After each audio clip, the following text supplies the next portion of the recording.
Iran ઇઝરાયલના યુદ્ધ વચ્ચે વડોદરામાં પણ કમર્શિયલ ગેસનો પુરવઠો પૂર્ણ થવાની સ્થિતિ સર્જાઈ, જે ચિંતાજનક છે। શહેરના 36 ગોડાઉનમાં કમર્શિયલ ગેસના સિલિન્ડર ઉપલબ્ધ નથી અને ઘરેલું ગેસનો પુરવઠો પણ ઘટી ગયો છે।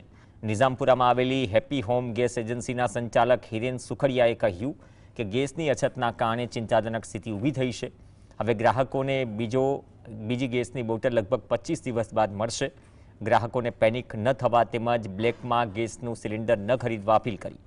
શહેરમાં આશરે 80% ધંધાર્થીઓ એલપીજી કમર્શિયલ સિલિન્ડર પર નિર્ભર હોવાથી જો કમર્શિયલ ગેસની બોટલ ન મળે તો ધંધા રોજગાર પર અસર પડી શકે। આ દરમિયાન ગેસ સિલિન્ડરની અછત સર્જાતા કેટલીક એજન્સીઓ કાળાબજારી કરતી હોવાની પણ બૂમ ઉઠી છે।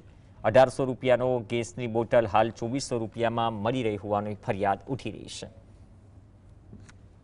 ત્યારે અમારી જોડે જે કોમર્શિયલ સિલિન્ડર છે, જે રેસ્ટોરન્ટમાં કે ફેક્ટરીમાં વપરાય, એ બોટલો અત્યારે આવતા નથી છેલ્લા 3 દિવસથી। એટલે એની થોડી ગુમો છે, પણ એ કદાચ 1-2 દિવસમાં થોડુંક સ્ટ્રીમલાઇટ થઈ શકે એવું। કોઈ જાતનો પેનિક કરવાની જરૂર નથી। અને બીજું કે જે મીડિયામાં આજે આવ્યું છે કે 1500 રૂપિયામાં લોકો વેચે છે, એવું કોઈ જગ્યાએ વેચાતું નથી। અને કદાચ વેચાતું હોય તો મહેરબાની કરીને એવી જગ્યાએથી કોઈ બોટલ લેશો નહીં।